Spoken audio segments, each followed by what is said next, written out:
Disclaimer: this story contains mature themes intended for adult viewers. Viewer discretion is advised. I never expected love to feel so cold.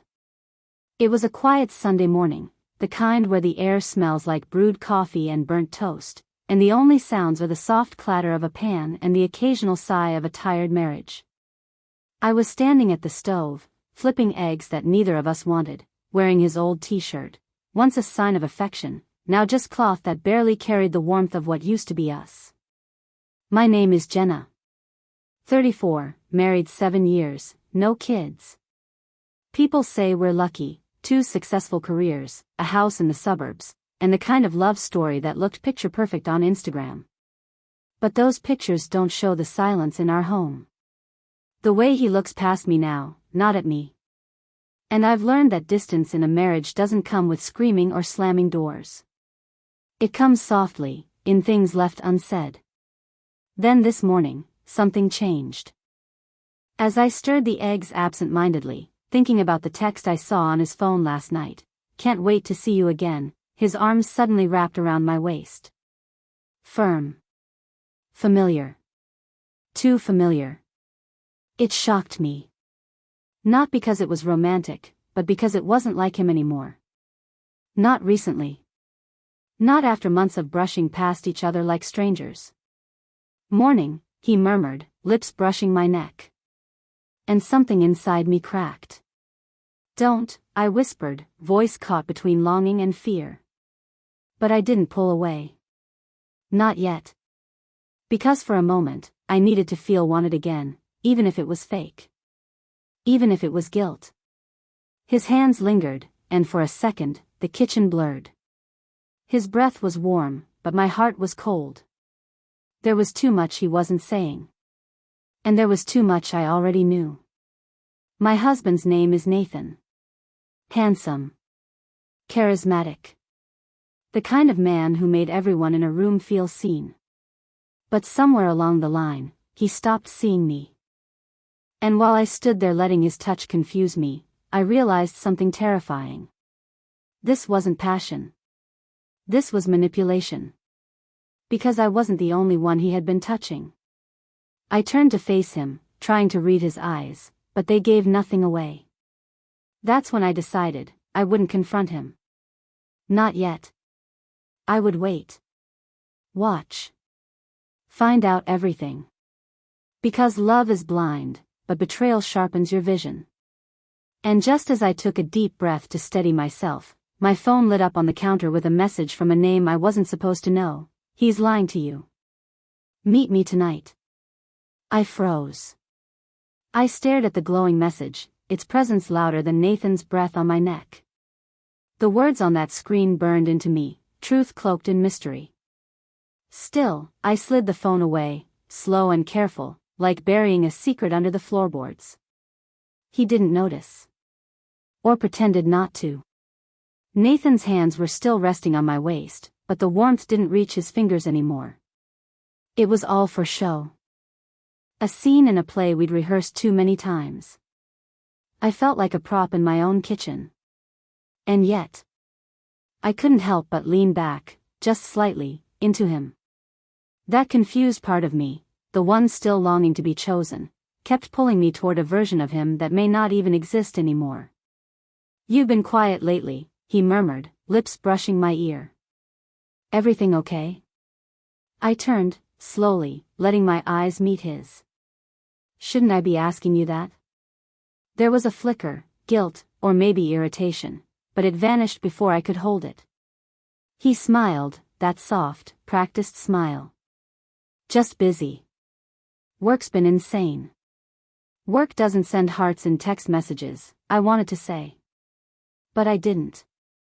Not yet. Instead, I touched his face, gently tracing the line of his jaw with my thumb. It felt like touching a memory, something real once, now faded. We used to be electric together.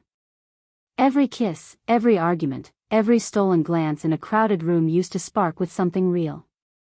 But now? We were static. He leaned in as if to kiss me, but I pulled away, pretending to check the eggs. I couldn't let him read me just yet. I was building something underneath all this: questions, plans, escape routes. Still, there was something tragic in his eyes. A flicker of the man I married. And for a brief second, I wondered if he was just as lost as I was. "Don't forget," he said quietly, "our anniversary's next weekend." My fingers tightened around the spatula. How could I forget? He kissed my shoulder and walked away, leaving behind the scent of his cologne and the bitter aftertaste of a crumbling truth. And as I watched him disappear down the hallway, I knew, one of us was hiding something, and the other was done pretending not to see. Later that evening, the house was too quiet. Even the walls seemed to whisper about the lies they were made to hold. I watched Nathan from across the living room, his jaw clenched as he scrolled through his phone, eyes darting, guarded. He thought I wasn't looking. The TV was on, but neither of us paid attention. We hadn't for months. I used to sit curled next to him on the couch, legs tangled, fingers laced through his. Now we sat apart, a decorative pillow between us like a silent barrier. His body was here, but his mind, it was somewhere else. With someone else. I picked up my wine glass, sipping slowly. My phone buzzed under the blanket on my lap. One new message from the same unknown number: "Tonight. Same place. I'll tell you everything." I felt my stomach twist. The air seemed to thicken. Nathan suddenly looked up. "You okay?" I nodded too quickly. "Just tired." He stood, stretching, that casual elegance of his still intact. He was always effortlessly composed, even now. But something flickered in his eyes as he walked past me. A pause. A hesitation. "You're going out?" I asked, voice light, too light. He froze, just for a second. Then, "Need to pick something up. Be back soon." A lie. He didn't even look at me as he left. Once the door clicked shut, I let out the breath I'd been holding. The room seemed to exhale with me. Minutes passed. Then I moved. I opened the drawer beneath the console, pulled out the folder I had hidden weeks ago, printouts of messages, screenshots, times, locations. I hadn't told anyone. Not even my sister. What was I supposed to say? That I was being emotionally replaced? But it wasn't just that. It was the late-night phone calls that ended when I entered the room. The smile he gave to his phone, softer than the one he gave me. The way he touched me now, less like a lover, more like someone checking a box. I glanced out the window. His car was still there. He hadn't left. My heart pounded. I crept to the hallway, barefoot, silent. His voice was faint, coming from the back room. The guest bedroom we never used. The door was half open. "I can't keep doing this," he was saying. A woman's voice answered. Muffled. Familiar. "I need to see you," she said. My world tilted. He wasn't leaving to meet her. He had already brought her in. And the worst part? I still wanted to know why. I stood just outside the guest room, every breath shallow. My hand trembled against the doorframe. Inside, Nathan's voice wavered, not quite angry, not quite tender. The kind of voice people use when they're saying goodbye, or holding on for the last time. "I didn't mean for this to happen," he whispered. I couldn't see the woman's face. Her back was to me, her long dark hair falling over her shoulders like a curtain, hiding her expression, and my reality. "I gave you everything," she replied. "And now you're just going to walk away?" Nathan didn't answer right away. The silence stretched too long. My heart twisted. Then he said, "I still love her." A chill moved through me. For a moment, I didn't know if he meant me, or her. I stepped away before they could see me. Back down the hall. Each step heavier than the last. My legs carried me to the kitchen without thought, and before I knew it, I was staring at the stove where this all began. Where I had felt his hands just hours ago, thinking maybe we still had something. The eggs. The touch. The lie. How did we go from lovers to strangers living under the same roof? I didn't cry. I couldn't. The tears were somewhere deeper, held back by the aching need to understand. I wanted to scream, or beg, or break something, but all I did was stand there, gripping the counter until my knuckles turned white. Then, soft footsteps behind me. I didn't turn. "I didn't mean for you to hear that," Nathan said, voice low. "You said you love her." My voice cracked despite my best effort. "Did you mean me?" He stepped closer, close enough that I could feel the heat of his chest. Close enough that I remembered what it used to feel like to be wanted. Needed. Chosen. His hand brushed my back, tentative. "I don't know who I am without you." And that broke me. Because I didn't know who I was with him anymore. I didn't move when his fingers grazed my back. I couldn't. Every nerve in my body felt like it was on fire, but not the good kind. The kind you get when your heart is being pulled in two directions, and your mind can't tell the difference between love and survival anymore. He exhaled slowly behind me. "It wasn't supposed to go this far," he murmured. "But things between us, they changed, Jenna." I turned around, finally, my eyes locking onto his. "Changed?" My voice came out thin, cracked. "Or died?" Nathan stepped closer, and this time I didn't flinch. There was something in his eyes, guilt, yes, but also something darker. Something he wasn't telling me. His hands reached for mine, but I pulled them away. "I saw her," I said quietly. "I heard everything." His jaw tightened, but he didn't deny it. That's what hurt the most, how he didn't even fight for the illusion. "She's not who you think she is," he said carefully, voice dropping. I narrowed my eyes. "What does that mean?" He looked over his shoulder, as if checking for ears in our own home. "She's not just someone I was seeing. She knows things. About me. About us." I shook my head. "Nathan, don't gaslight me. You cheated, emotionally, physically, I don't care. That's what this is." But he stepped in close again, and this time, his presence wasn't seductive, it was magnetic, confusing, drawing me into a storm I didn't want to understand. "She told me things about you, Jenna," he whispered, barely above a breath. "Things she couldn't have known unless you told someone. Or unless she's been watching us for a long time." My heart stuttered. "You think I'm involved with her?" He didn't answer. He just looked at me like I was a stranger. The same way I'd been looking at him. I backed away slowly, and just as I turned to leave the kitchen, my phone buzzed again. I picked it up. Message from unknown: "He's lying again. He's not who you think he is. You deserve to know the truth. Come alone." I stared at it, breath caught in my chest. Nathan looked over. "Who's that?"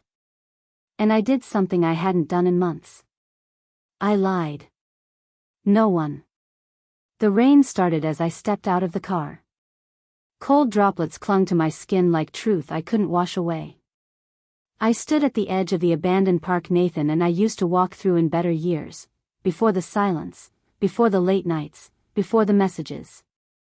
Now, I was here to meet the woman who had broken whatever remained of my trust. She was already waiting. Tall, confident, cloaked in a long black coat.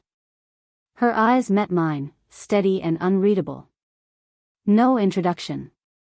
Just tension. "You came," she said. "Why me?" I asked, my voice stronger than I felt. "Why him?" She tilted her head.